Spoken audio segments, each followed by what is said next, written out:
Hey, hello. Welcome to Essentials for Business. My name is Dr. Eddie Otukoya, and I am a trainer and also a senior lecturer at the University of Northampton. It's a very interesting um, topic that we need to do, but this is the introduction. And today I'm going to be talking about organizations and why do we need to have organizations? What is the importance of having organizations? So why do we have organizations? One of the things that people have said before is organizations help to bring people together so that they can work for a common goal. Now, an organization, therefore, is an association, two or more people coming together for a common goal. And it's important because when people start businesses, they sometimes start as an individual, so a one-man business, but it soon develops and they need more people to help them with different areas. So entrepreneurs find organizations very good in helping them. So let's look at what organizations actually do. What they do is they have goals, they have objectives, they have ideas, they need to be able to perform, they need to have a plan. And sometimes, whether it's a product or a service that's been ordered, that is being provided, organizations need to be able to get their messages across. And they might do this through marketing, they might do this by better performing. And unfortunately, as it happens in most other things that we do, we also have competition. But for you to be able to survive and do well, you must have a plan. And in order to do that, you have so many resources pulled together. Hence, organizations is also about managing resources, whether people, whether financial resources, whether assets and liabilities as well. Talk about different types of organizations. What are the different types of organizations that individuals can have? And now, individuals can start with different, as I mentioned earlier, you could be a one-man business, and in which case you're just an individual starting your own business, but also you could then develop further and employ more people. Let's look at a typical example of an organization. You can see this is an example of the Irish economy. So you start right at the country level. You have private sector and the public sector. Let's pick the private sector first. What do they do? The private sector is where you have the sole traders. These are individuals who are doing their own business, they're self-employed people. You can have companies, you can have partnership, where you can also have cooperatives where people again join together, and there are so many other aspects of this that you can have. You can have a franchise, for example, in case of McDonald's. Now, let's quickly come down to companies, which I mentioned earlier. You can have a private limited company, whereby, in the sense of the money they owe who set them up, they are trust of that company. Whereas the public limited companies are big organizations and they are limited, they are allowed to sell shares on the stock market. So these are public limited companies. On the other side, though, you have the public sector, and the public sector mainly consists of public organizations, large corporate organizations.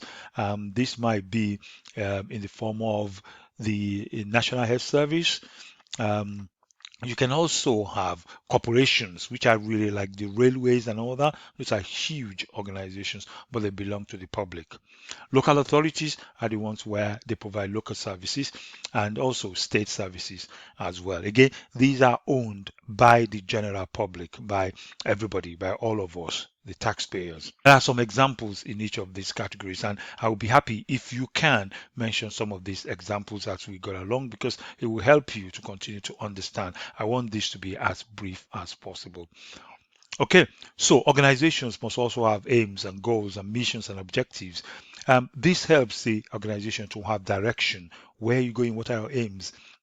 Are your goals? What is it that you really want to achieve? And then how can you come down and be able to achieve this as well? I'll leave some notes so that just in case you are interested. As I said, this is an introduction and I want it to be as brief as possible, but at the same time to provide you with more information. And please check out more of this information as we drill down to provide you more information. So there are some questions that you might think about. Why do companies need a mission statement? Why do companies need objectives? Why do the objectives need to be smart? Right? These are some of the questions that we'll be able to answer over the next few Critically, though, the primary objectives of organizations are mainly, if you look at this, are mainly to maximize the shareholders' wealth and also to make profit. Because without profit, it's very difficult for organizations to continue to operate because they will run out of money. Profit allows them to continue into business, and also it's a verification that people say, okay, now we know you're doing well. Because if people are willing and ready to pay for a service enough for you to make money, then it is almost like a stamp of the fact that you are doing a great job. But if people don't like what you're doing, then they won't pay for it. If they don't pay for it, then you won't be in existence. Okay, let's look very quickly at organization structure. Okay, let's look at some structure. You can see now within an organization, you can have right at the end of this, you can have the board of directors, you can have the technology, you can have middle level managers, you can have, so that's the structure of an organization, and it varies between organizations. But why do we need structure?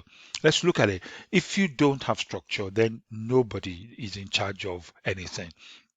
But if you have structure, it means that somebody is responsible for the production or the service you're offering. Somebody's job is to market that. Somebody's job is to go and sell.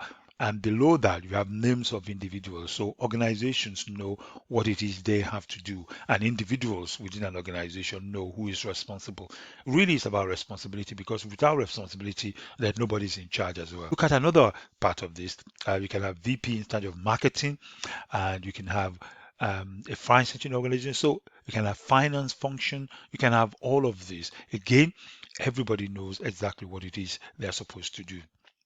So you work as a team.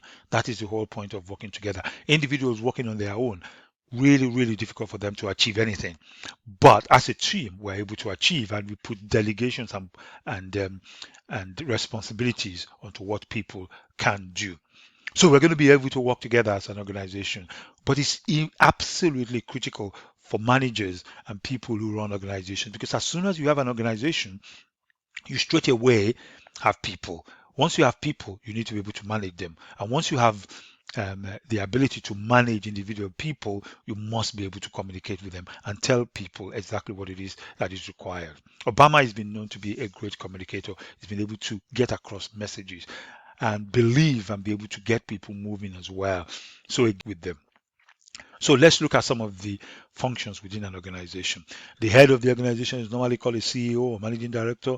The head of finance, the head of HR, the director of operations. All of these roles need or are important within an organization.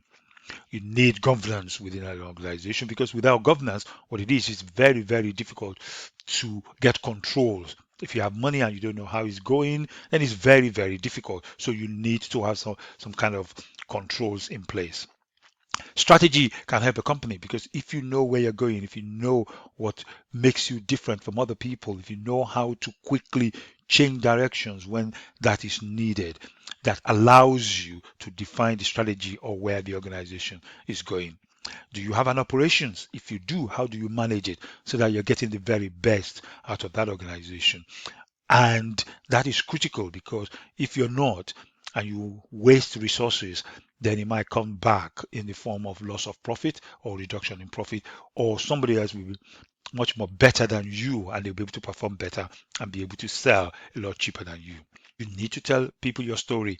There is no point in having one of the best products in the world if you are not able to get it out and market it to people, so that people are made aware of your product. You need people, as I mentioned earlier on. People are critical. The most important part of an organization happens to be people. You need to be able to manage them. People go off sick, people have issues, people have different things within an organization. So, how do you best manage them so as to get the best out of them? Finance is a critical function. You need to keep your records, but at the same time, you might need money to be able to finance your functions, new products, to be able to do research and development. The critical part of this pandemic use the vaccine for us to help to combat the virus. So you need finance, not only for keeping records, but also to know when money is needed so that you can then use that money to develop your plan.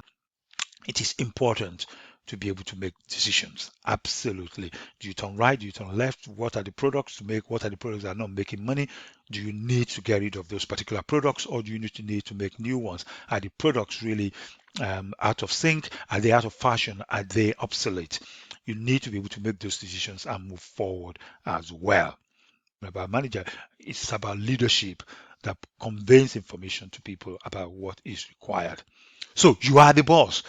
Now act like one. And one of the things I wanted about this one, this is an introduction. Please look forward to some of the other areas within the business studies that I will be doing to help you to understand not only business and how it happens, but most importantly, for you to be able to understand what business management is all about and be able to build on it.